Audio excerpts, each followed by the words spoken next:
Hi, my name is Ashka Brace. I'm a boxing coach and a fighter myself. I was the WBC and European champion as a professional, and I currently do BKB. So I was struggling with school, and getting bullied in school. So my mum took me to kickboxing, she did. That's how it started really. And I kickboxed for a while, really enjoyed it, changed like the way I was, stopped getting bullied. And then I took up boxing to improve my hands. So I found that like with kickboxing it's a lot of things. I preferred the punching part, so yeah, I went to the nearest gym then, Ed Valley's boxing, and I took it from there then, really. Nice. And what do you think kept you going back? I just found that I was really good at it, and I hadn't found other sports that like I enjoyed or I was good at. When I was growing up, it was always football, and I couldn't stand football. I really couldn't, and it was just something I wasn't really good at, and I didn't really like working with the team. I found when I like boxing because it's just you. And yeah, it was just something I found that I could be good at, and I enjoyed going back and forth, so it was one of them things that I just never stopped really. Yeah. And when you were going, did you have like an ambition to, fight in amateur tournaments, or did you just keep going back because you loved the sport? I always watch people sparring and stuff, and thought, I'd love to give that a go. And the same thing with pads, and it's the same. You kind of, when you start, it's like you do the exercises, you do the bag work, and you want them to pick you to go in on the pads, but they kind of, in that gym I was in at that time, it's only whether you stood out a bit. So obviously being the only woman in the gym, or girl at the time, obviously I stood out, and I was pretty handsy, to be honest with you, quite aggressive. So I had a lot of anger in me, probably still got a lot of anger in me right now, but it's just the way I am, and it helps. So yeah, I went from there and ended up sparring the boys, and it just went from there then really. How did they react to sparring with you? Did they treat you differently, or? I was quite lucky really. The boys just treated me like one of the other boys. Sometimes they might have to take the time, but to be fair, I was quite lucky. I was quite strong and could take a punch. So it was alright. So I had quite good experiences, I suppose. Compared to some other women back in the day. I suppose it was a lot harder. I know some of my friends had to pretend to be boys and stuff, so or they just couldn't box in general. But I was quite lucky. They accepted you from the minute you walked in? Yeah, I think a lot of gyms, it is, back then, it were loads of money coming into boxing. So if somebody was paying £1 or £2 or whatever, it's money, and whether you want to put some time into them or not. But there were many women out there. I think Nicola Adams was probably the biggest thing when I was there. So people had to really. Yeah. We either change with everything, or you get left behind. Yeah, definitely. Can you tell me a little bit about your experiences of fighting as an amateur, tournaments and stuff? What was that like? Yeah, obviously I boxed for quite a lot of amateur teams. I boxed for Enzo Kazaki for a little bit down in Kazaki's gym. I trained out of Ed Valley's, I trained out of Gethy Gay. I trained out of there for a while, and that was a really good gym as well, and they looked after me. But yeah, obviously when I got into Welsh squad, I never looked back. I really enjoyed the experience. Weekend squad trainings, they were really tough. Do you know what I mean? Some days I couldn't even walk upstairs when I got home, or sit on the toilet, believe it or not, in that much pain. But yeah, I went then to, I never looked back, Tony Williams, the Welsh coach at the time. It was absolutely fantastic.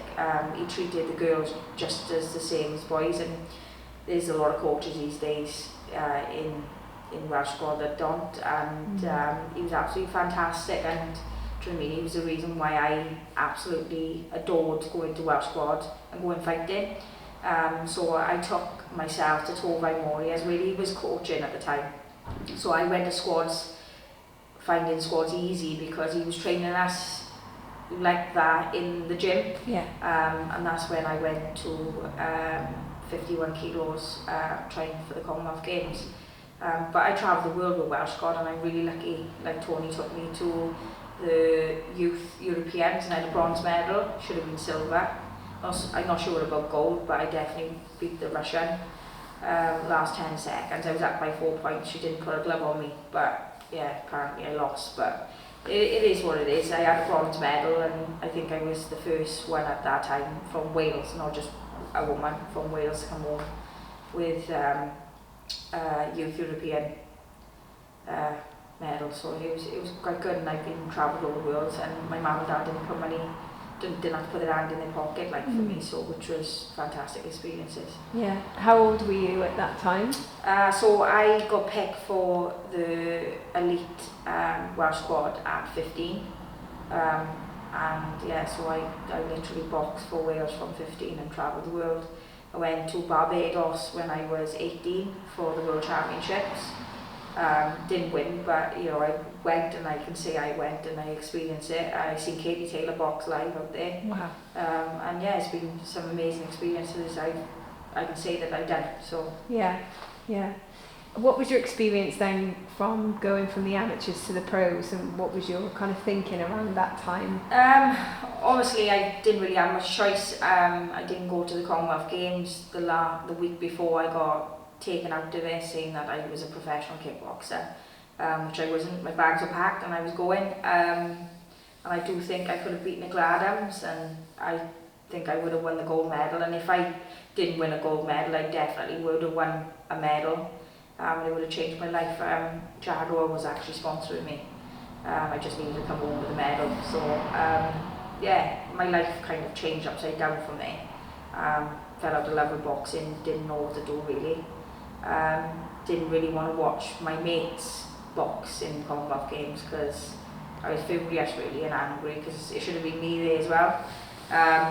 It took me a long time to get over that, I'll be honest with you. A lot of heartache, not just for myself, for my family as well. My parents paid, and my nan and my grab and stuff, they paid for like an apartment up there, up in Scotland. So yeah, we had paid a lot of money out and a lot of time, a lot of effort gone into it. I think I was 66 kilos before I made the decision to go to 51. The doctor said I couldn't do it, told me it was too light, and I done it. But yeah, I literally a couple of days after the Commonwealth Games had finished, I had my licence back from Team Wales to say that I could fight again, and did I want to go to the World Championships, which was in China. And a lot of the girls, like Laura and Price and Charlene and stuff, they know I don't really cope with other countries' food and stuff. I've always been fussy, funny. Like when I went to Bulgaria, I can remember the food, it looked like prison food. I can remember Tony taking me to the Irish pub the day before my fight just to get some food inside me. But yeah, so it was just one of them things. I decided I didn't want to box for Wales anymore, which is an hard thing because I'm quite proud to be Welsh, but it just felt like a bit of a kick in the teeth, to be honest. Oh, it's done now, you're going to have it back. Yeah, so I decided after a long time then to go pro. I was hoping to go pro with Gary Lockett, but he weren't taking anyone on at the time, so I went on with Tredegar. And yeah, I had 9 fights, 2 belts, but yeah, it just what I thought I would get money-wise and the future, it just didn't work out. Yeah, just a lot of things were happening. I wasn't getting paid right, and I just fell out of love with boxing really. That was a really difficult time as well, wasn't it? In the sense that you were the only Welsh female pro within that era. There wasn't really anyone else. Yeah, there weren't many people. It were in general, most of my fighters were coming from, I was having to pay a lot of money for fighters to come over. Do you know what I mean? And then the time you pay for them for their flights, for their purse, for them to stay, their team, it's a lot of money. And yeah, we're in a place now that there's a lot of women in Britain in general, just Wales and England. But yeah, it weren't the case when I was boxing. But yeah, it's come a long way in a short space of time, I think. Yeah, yeah. And how old were you actually when that really tricky period happened, when you had your license taken away? Oh, I don't even know, about 10 years ago maybe. So, 24, something like that. So, yeah, it's I was in my prime really, to be fair. Yeah. And everything happens for a reason, and you know, I can actually say that I'm in a place where I can say that, but a long time ago I weren't. Yeah. I was proper angry, and it took a lot of therapy and a lot of time, I suppose. They say time heals. But yeah, you know, I'll always be furious of Team Wales, the way that they didn't back me and support me. And they missed out because they missed out on a medal, they missed out on a champion, and that's the way it is. I still don't believe that Team Wales is still up to the standard in other countries. If I fought for England at that time, I probably would have got the Commonwealth Games. Any other country, but yeah, we're just back in dark ages, and still I know we're smaller than other countries, but we just don't have the right people. At that board level, at that kind of like the highest level. To be fair, that's the reason why I ended up coaching. I coached from when I was boxing pro. It was something I wanted to change. I wanted to change the way gyms are so back in the dark side. Like, do you know what I mean? They back in the set, like back in the day. Like, do you know what I mean? People should be able to come in, and there should be girls, boys, toilets, and they should be clean. You know, they should be coming in. Even though it's an individual sport, it should be a place where people feel safe. They can talk to you about it. You know, everyone struggles with like weight, or it might be sparring, and they should feel that they can come and talk to you. And there's a lot of coaches still out there that are not in that way inclined, and it is just an hobby, and I get that. And we don't get paid to do it. But this is the difference between loving something and wanting to change things, and people just doing it for their own ego. Yeah.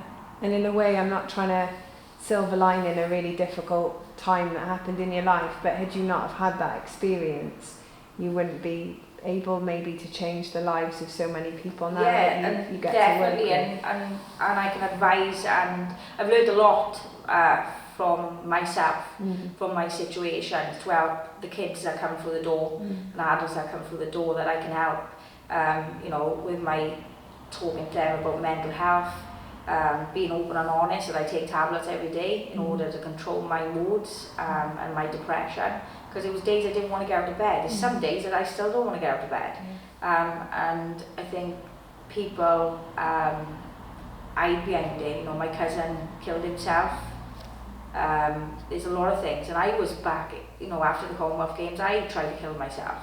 And there's a lot of people that don't openly admit it, but if you don't openly admit it and you come out with it, this is what I was told anyway, talking helps, talking to the right people helps, fighting through it rather than just giving up helps. But there's a lot of people just give in, you know, and it's easier to give in, and this is the problem. This is why people stay in jobs that they're not happy, because we need to pay money, and we've got bills to pay, and we all do it.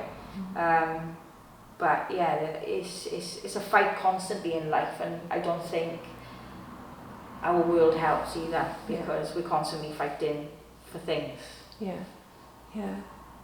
I'm really sorry to hear that, and I think that it's incredible to see actually how you've turned that really painful time around, and now actively wanting to support other people who might find themselves in that situation. And you can just feel from being in here that it's a truly inclusive place to be, and it's not just something you'll, like some places do for lip service, you know, it's true, like embedded in the community. At the end of the day, when I had this place given to us, you know, it was a lifeline. You know, we could do what we wanted to do. Is something, I haven't got to pay rent, I haven't got to worry about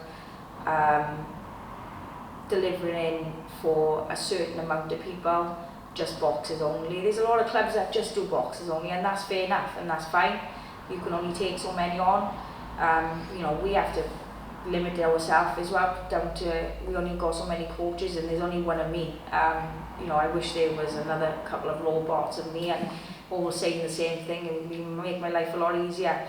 But I'll be honest with you, I'm a much happier person since I've started my classes for different type of people, like the community more than anything. So like having my women's classes, having my SEN class was for like autistic and ADHD kids. And not only that, seeing their parents, having to see what they deal with, and having like the women of the mothers that bring their kids, they come into classes, and seeing them saying to me, oh, I need to get this out today, I'm angry, I'm upset, I've had a bad day in work, and we all do it, but a lot of people just keep it in, and you might see somebody and think they're perfect and fine, but they're not, and we all got it our own way. Some people can show it, and some people can keep it in. Yeah, definitely. And how, so you give out so much, you support so many different people in the community, how do you kind of fill back up? What recharges you? Is it doing this type of work? To be fair, it is hard because it's hard not to say no to people, because a lot of people ask me, literally, if you have a one-to-one with somebody, this is what I'm finding at the moment, it's more word of mouth, so you have to say no at one point, because the classes can only fill so many people, otherwise you stop giving the perfection to the ones that are there. And it is hard because you have to say no sometimes. I done privates this morning, early before I went to Bristol. But it is hard because you need to say, like I know now, when I come home from holiday, like I'm training out in holiday, but when I come home from holiday, I've got 4 weeks before my fight and I'll have to put myself first. And it is hard because you don't want to say no, and I'm that type of person, but you do need to be selfish in this type of thing, which it is really hard, and if I had about 1 million of myself, then it would be even better. Definitely. So I have a couple more questions. I wanted to ask you, what do you feel that boxing has given you? And then on the flip side of that, what do you think boxing has taken from you in terms of an investment? Boxing has given me my life, my confidence. I always get called confident when I coach, but I try and tell them that it's not really me, it's the boxing version of me. Like my partner knows the real me, my parents know the real me, my family, close family know the real me. My best mate, Kath, my other coach, she knows that when people come in, new people, I don't like introducing myself. So she used to do that part, and then I would do the classes where I can shout and I can talk and I can be loud when I'm talking about boxing, because that's easy, because that's what I love. Whereas other things are quite uncomfortable. But yeah, it's just one of them things. I think boxing's made me have the way my life is, and the way it's gone is because of boxing happened. And it's the only thing I'm really good at, I'll be honest with you. So yeah, that's it really. What do you think boxing has cost you? Like what, in terms of the investment that you've given to the sport? It cost me childhood, I think. But then I wouldn't have been able to travel the world either, so it's like a flip side, because I didn't really go out and socialise, as I suppose the way others did. I didn't really drink like others did. I made up for it after I finished pro though. So that wasn't very good, because you know, alcohol is loads of calories and I went really, really big.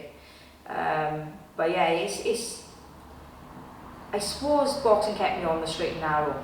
I think if I didn't box, God knows where I'd be.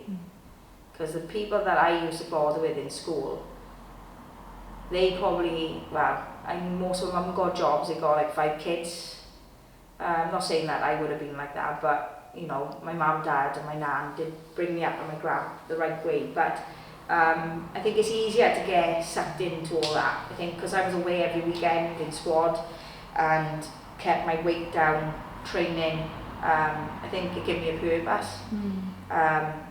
But I think it did rip me apart in the end.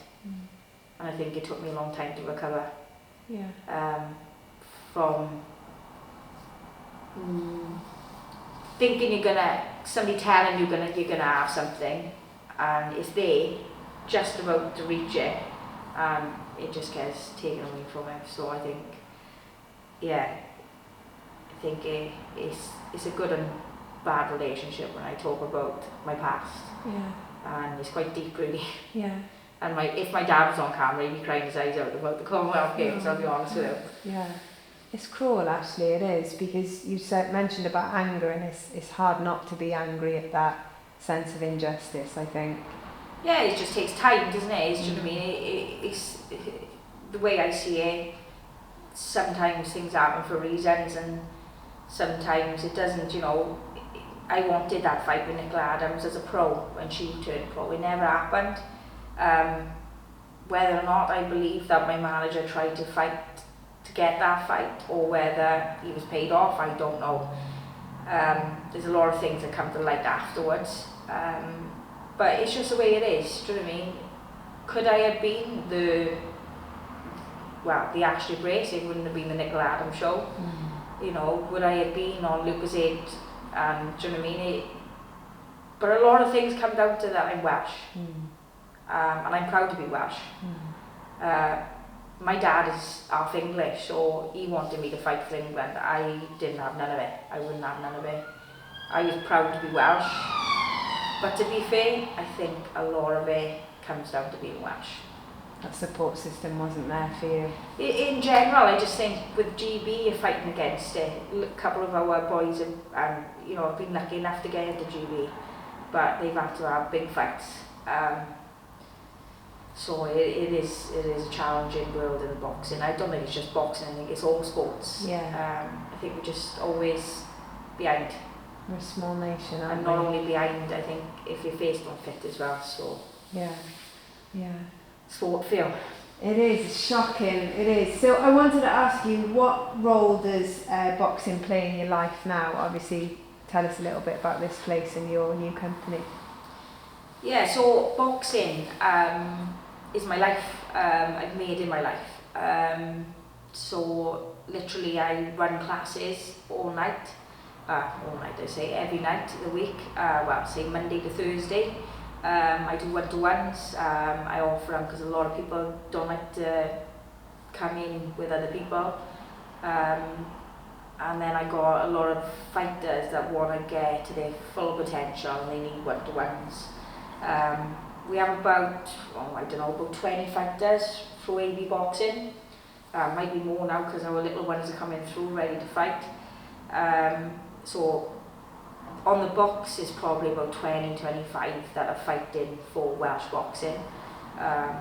We probably have got about 70 people coming through the doors all the time, in the gym, maybe more, from 3 and then up to adults. So we do men's, women's. I started the It's For Me classes that are lottery funded, which has been fantastic help.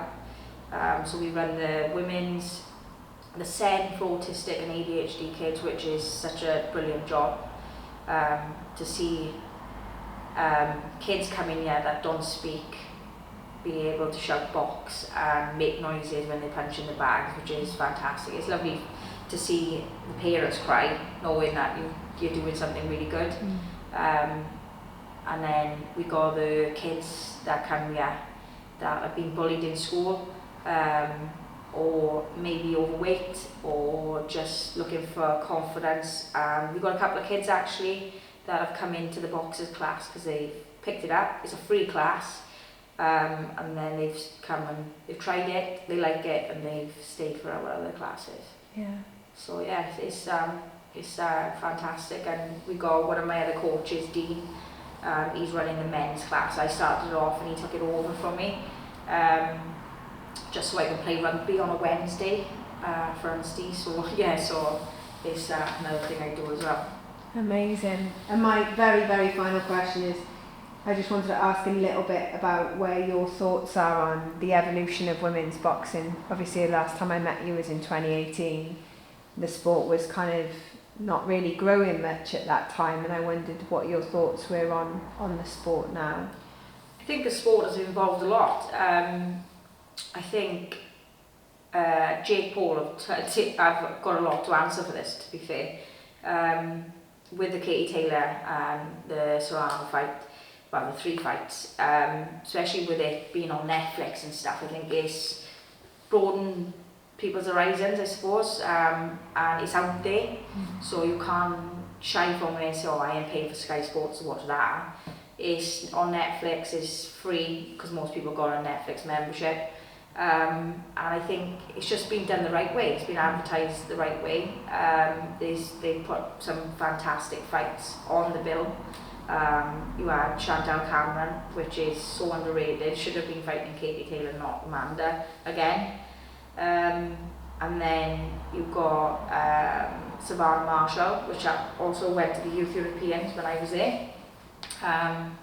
Yeah, it's just fantastic fights, and they fights that people want to watch. They're not ones that people think, oh, they're definitely going to win, what's the point of that person fighting them. They're fights that they need to train, they need to perform, otherwise they all might go.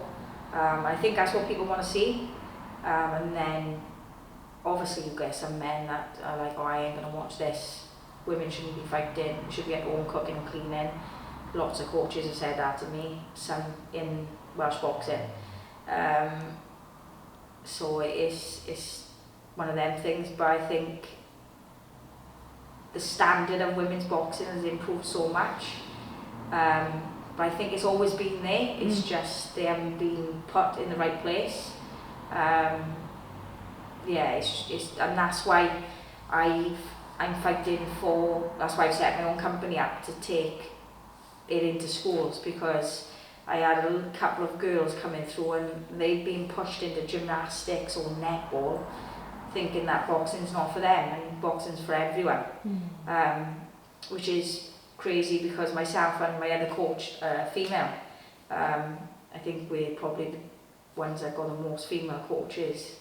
But yeah, we've got mostly boys, so but we've just had a new lease of about 11 girls now, so hopefully going into schools now, and hopefully this Netflix thing, and hopefully it'll carry on, and Chantal Cameron and Katie Taylor will be in Ireland hopefully, or Wembley, and it'll make it even bigger, because I think the more it's out there, the more women say, oh, I can do this, kids can do this. Believe it or not, with the women's class, I'm having a lot of women that have decided late in their life, oh, I wouldn't mind to give it a go. But you know, unless you try it, you don't know whether you like it. But if you're not giving them the opportunities to try it, then how do you know? Did you deal with a lot of negative perceptions when you were boxing? Did you get a lot of negative commentary from people? I can remember Tredegar made me fight on a bill up in London, and it was like a 5-star hotel. There were only 3 fights on, and it was like a black tie event, and it was basically just men there. Except for my mother, because she'd come to watch me. My mum, my dad, we went up to London. I had a 6-round fight, I think. And you could hear, as I come out, you could hear everyone just quiet. Not the normal rowdy behaviour. And to be fair, the rich ones are normally the worst. You know, these people weren't short to be in this event. When I walked in, and you could tell they didn't want me to be in there, but I just concentrated on what I had to do.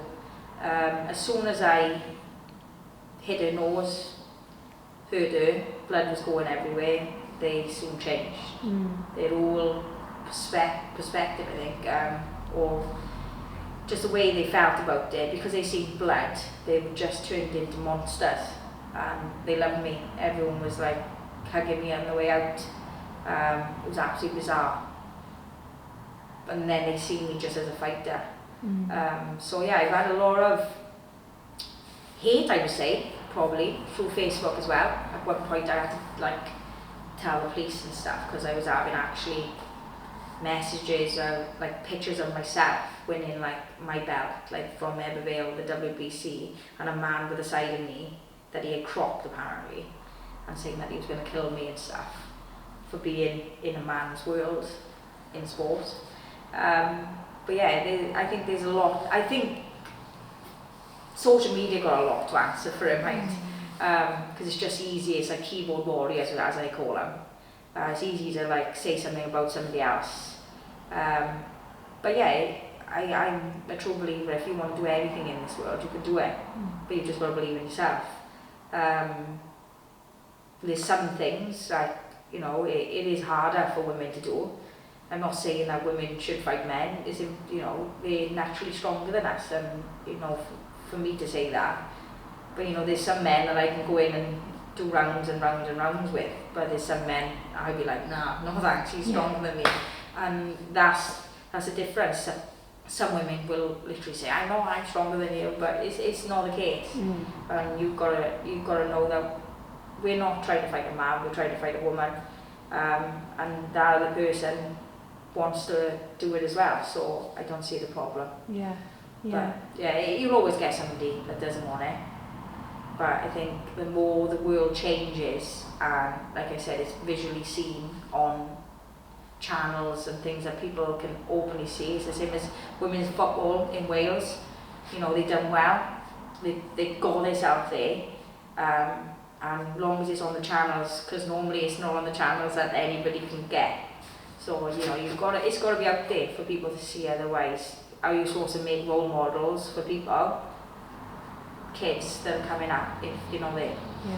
Yeah. I've got one final question for you just before you introduce yourself. I just wanted to ask about your tattoos and how many of them are boxing related. I'm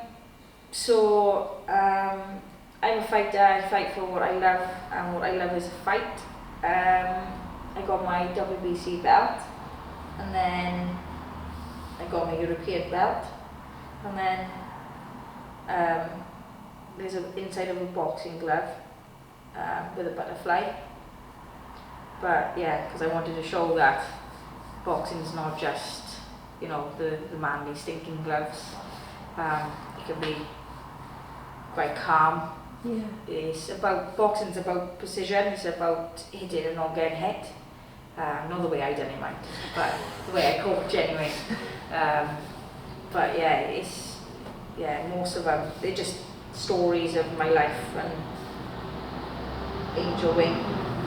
And it's just lots of love, lots of things from my life. My boy's foot, my dog's paw prints, still not finished yet. Beautiful.